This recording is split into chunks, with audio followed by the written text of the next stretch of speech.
সকাল 6টা বাজে, অনেক সকাল। এত সকালে আমি এখন খিচুড়ি রান্না করব। আমার খালাতো ভাইয়ের ওয়াইফ সে হসপিটালে আছে, তার জন্য আমি ওদের জন্য নিয়ে যাব। আমি খিচুড়িটা রান্না করব ছোলার ডাল, শুধুই ছোলার ডাল দিয়ে একটু ঝরঝরে খিচুড়ি রান্না করব।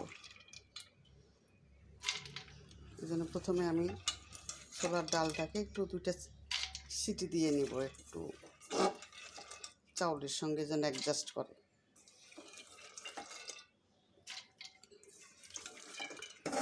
তাহলে অনেক সময় ছোলার ডাল সিদ্ধ হতে চায় না, চাউলটা হয়তো সিদ্ধ হয়ে যায়, ছোলার ডাল সিদ্ধ হতে চায় না। এই জন্য আমি সবসময়ই খিচুড়ি রান্না করতে গেলে ছোলার ডালটা একটু হালকা লবণ দিয়ে, সামান্য একটু লবণ দিয়ে, একটুখানি লবণ দিলাম, সামান্য একটু।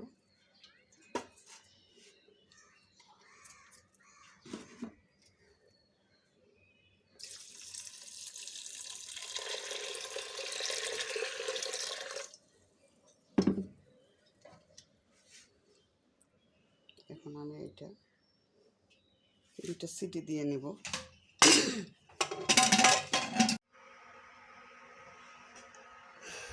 এই যে আমি ডাল সিদ্ধ করে নিয়েছি এইটা। আর এখানে আমি অতি সাধারণভাবেই রান্না করব, খুবই নর্মাল, সামান্য কিছু মশলা দিয়ে। এখানে আছে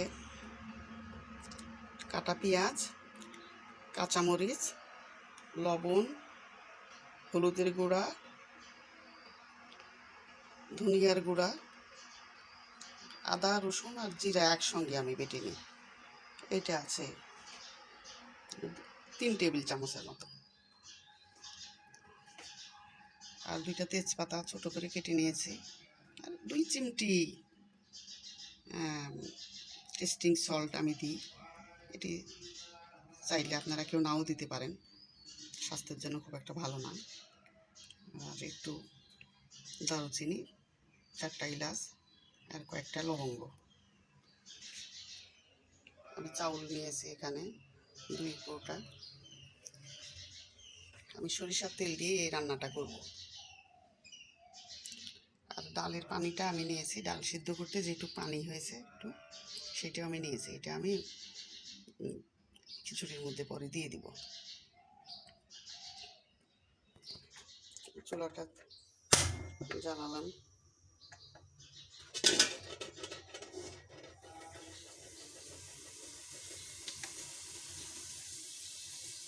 আমি সামান্য তেল দিব, খুব বেশি তেল দিব না।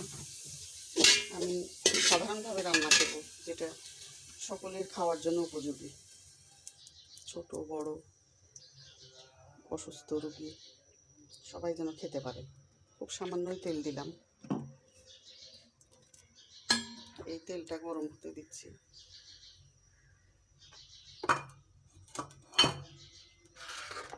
তেলটা একটু গরম হয়ে গেছে, আমি এর মধ্যে কাঁচামরিচ পেঁয়াজ দিয়ে দিলাম।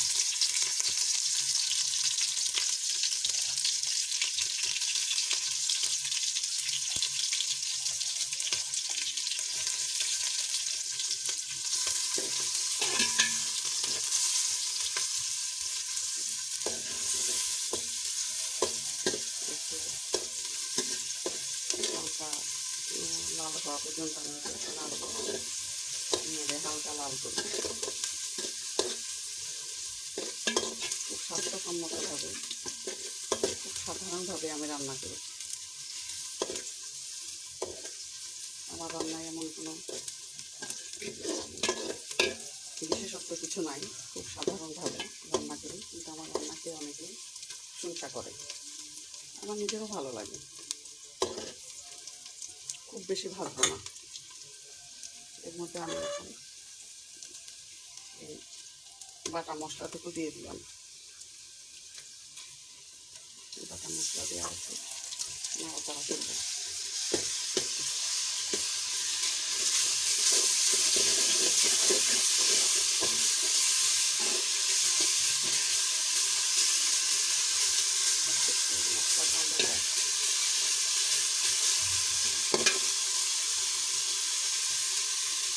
ফেলে দেবো। খুব বেশিক্ষণ নাড়াচাড়া করবো না, বেশি কষালে গরু বাক হয়ে যায়। বেশি কষাকুচি করবো না, বাকি মশলাগুলো ফেলে দেবো।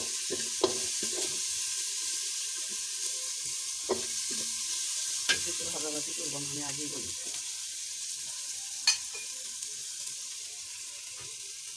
এখন এই তেজপাতা, এলাচি, দারুচিনি এগুলো আমি দিয়ে দেবো।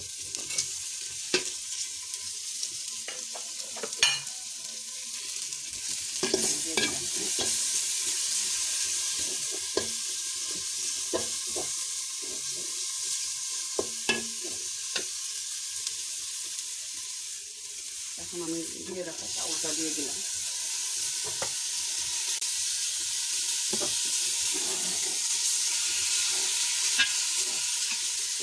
এক হাতে আমার ভিডিও করছি, পাতিলটা নড়াচড়া করছে, এটা আমি নেড়ে চেড়ে নেব।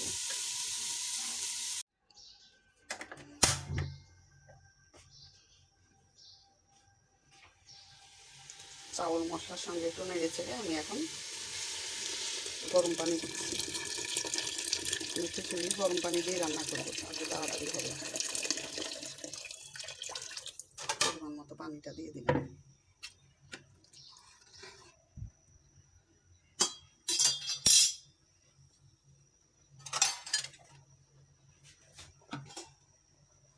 এখন আমি ঢাকনা দিয়ে কিছুক্ষণ জন্য ঢেকে দিলাম।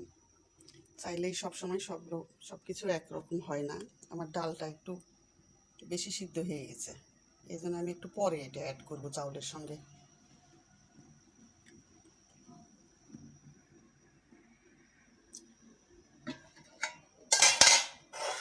আমি এখন এই ডালের পানিটাও সিদ্ধ করতে, যে ডালটা ছিল পানিটা হয়েছিল, এটাও আমি দিয়ে দিলাম এর মধ্যে।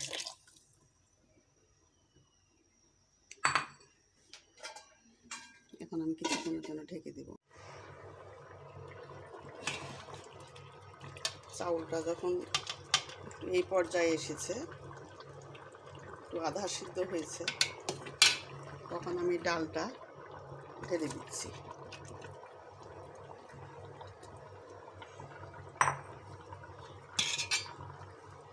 ডালটা দিয়ে একটু নাড়াচাড়া করছি,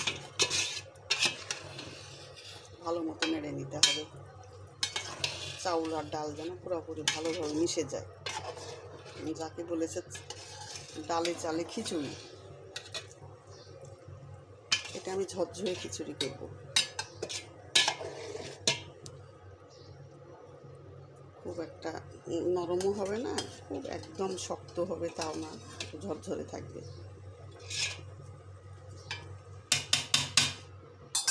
এই পর্যায়ে আমি আরেকবার ঢেকে দিচ্ছি। আমার ঢাকনাটা খুলবো এখন। খিচুড়ি দেখেন প্রায় অনেকটাই হয়ে এসেছে, প্রায় হওয়ার মধ্যে। আমি খিচুড়ি রান্না করতে সরিষার তেলের আগেই বলেছি সরিষার তেল দিয়ে রান্না করবো। আমি নামানোর দমে দেওয়ার কিছুক্ষণ আগে আমি একটু সরিষার তেল আমি এভাবে দিই, এতে করে খিচুড়িতে একটু বাঙালিয়ানা আসে, যাকে বলে সরিষার তেলের খিচুড়ি। সরিষার একটা ফ্লেভার সরিষার তেলের খুব ভালো লাগে, এই জন্য আমি সরিষার তেল দিয়ে একটু নেড়ে এটা আমি একটু দমে দেবো। হালকা গন্ধ থাকবে সরিষার তেলে, খাবারটা বেশি থাকবে না। আমি তুলে দিলাম। এখন অপেক্ষা করবো কিছুক্ষণ, যাতে করে তেলটা একটু এর সঙ্গে মিশে যায় খিচুড়ির সঙ্গে, তাহলে ভালো লাগবে। আমার খিচুড়ি প্রায় হয়ে আসছে, এই যে দেখুন খিচুড়ি হয়ে গেছে। আমি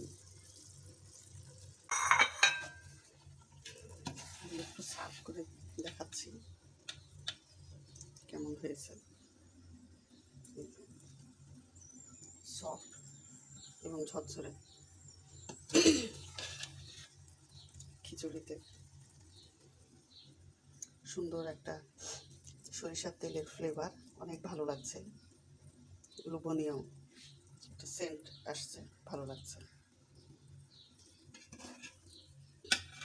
আমার শেষ হলো আমার খিচুড়ি রান্না।